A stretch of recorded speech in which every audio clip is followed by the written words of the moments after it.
name is Radmila Popovic, and I'm sitting here in Washington, D.C. at Word Learning with my colleague and friend Neil Flaherty. Hey, Radmila. And today we are going to talk about a very, very important topic, which is task types and grammar. So Neil, you know that in one of our favorite books, doing task-based learning, Jane and Dave Willis identify 6 task types. That's right, Yeah. yes. And they include listing, ordering and sorting, comparing, Problem solving, sharing personal experiences, and I think it's projects and creative tasks. Yes, that's the last one. And that really looks very good on paper. But I've heard from many teachers that they have a problem once they start adopting task-based learning and they have to teach with mandatory textbooks. And they have to develop a task, and out of that define language focus, grammar focus. Well, it certainly is not without its challenges. Yes. But having said that, I guess the simplest thing to say about it is if we take our time, look at it calmly, focus first on what the text contains, what's the topic, and then maybe consider the level of our students and say, okay, how about we give them a task which maybe at a lower level might involve listing certain things, or maybe ordering things or sorting them into the correct order and so on, or comparing. They all feel like simple, or at least can be simple, lower level tasks for lower level students maybe at A2 or A1. I think it's best to focus first on the task we want them to do and maybe concern ourselves with the language sort of after that has been figured out. Right. Let's just work with a very concrete example. Okay. It's a simple text, which can be used for with lower level learners, but if the task is more complex, we can also use it with advanced learners. Mm-hmm. So, for instance, if we start from this text, what kind of, say, listing, ordering, sorting tasks can we come up with? Okay. Well, I mean, straight off the bat, it comes to my mind that for Thanksgiving, it's something where there's a family feast, essentially. Yeah. So you need to figure out who's going to come along.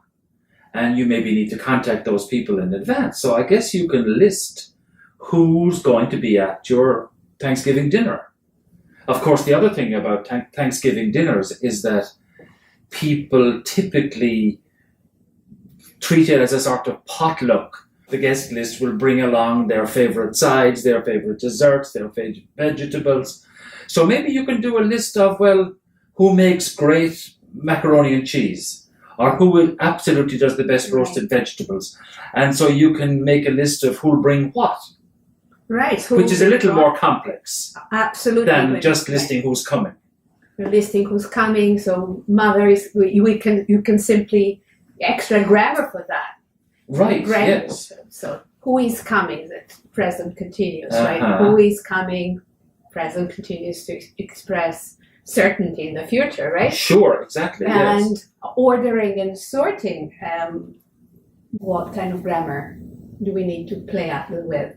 Well, we could look at, we can you could work on the future, for example. Well, Radmila will bring the chicken pot pie, and Naz will bring her best mixed fruit dessert, and you can list things like that. So maybe futures there. Absolutely, and also if we talk about, say listing, you talk about your favorite Thanksgiving dish, so you list the ingredients. Now you're getting complex. Yes, that's a bit. This is bringing it up to a higher level student now. Right. And then with that, quantities expressed in quantity. Right. So this is how it might work.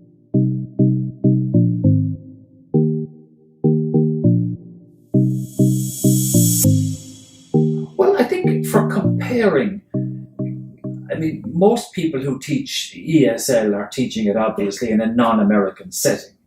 So you can compare maybe, Thanksgiving is a winter holiday. Thanksgiving is also a really family-focused holiday. So maybe in the student's own culture, there's a very family-focused holiday, or there's a holiday that happens during the cold months of winter. And maybe those two holidays can be compared for what happens, for the kind of food that's used, for who gets involved in the celebration, or the type of celebration it is. So that might be a good comparison activity. But again, it might be slightly higher than your A1 students, depending on how you structure it. Right, definitely. With very simple comparison of adjectives, what's better to prepare for Thanksgiving? Exactly. Yeah. Is turkey better or chicken or something? Exactly. Or this pie or that pie? Comparing. Yeah. So that's for lower level students. Correct. And for more advanced students, we'll probably go into, say, sentence level grammar, syntax, while Thanksgiving. For comparison. Yes, comparison. Yeah. Also, you can use the passive voice. Mm-hmm. How would you use a passive voice? Give me what you're thinking of. For Thanksgiving, food is cooked in advance. Maybe. Problem solving. Yeah. Well, I love problem solving tasks. I just love those. And, often it can be fun to design one based on a text which does not appear to have a problem in there. But I guess the real fun would be thinking about this family in the text, or thinking about, okay, who's going to arrive the night before? Who's going to be staying at the house for a couple of days? Who can we put to share a room with whom? How many people will be sleeping on the floor and need to bring a sleeping bag? That's a problem-solving task for at least B-level students, I would think, in the Common European Framework. Mm-hmm. So that's the one that comes to mind for me. Yeah. And finally, we have projects and creative tasks. I suppose in some ways they're all kind of creative tasks, it must be said, because even the listing, how are you going to do it? Is it going to be a written list? Is it going to be a list on a nice creative poster that you're going to make? So there's a bit of creativity possible in all of them. But specifically your question, like projects and creative tasks, well, I suppose first things that come to most teachers' minds are what you do in a low resource classroom, where you might just get people doing posters. And some of those could involve artwork and could involve some language, maybe at the lower levels, some sentences, some words, maybe some labels on an artwork piece.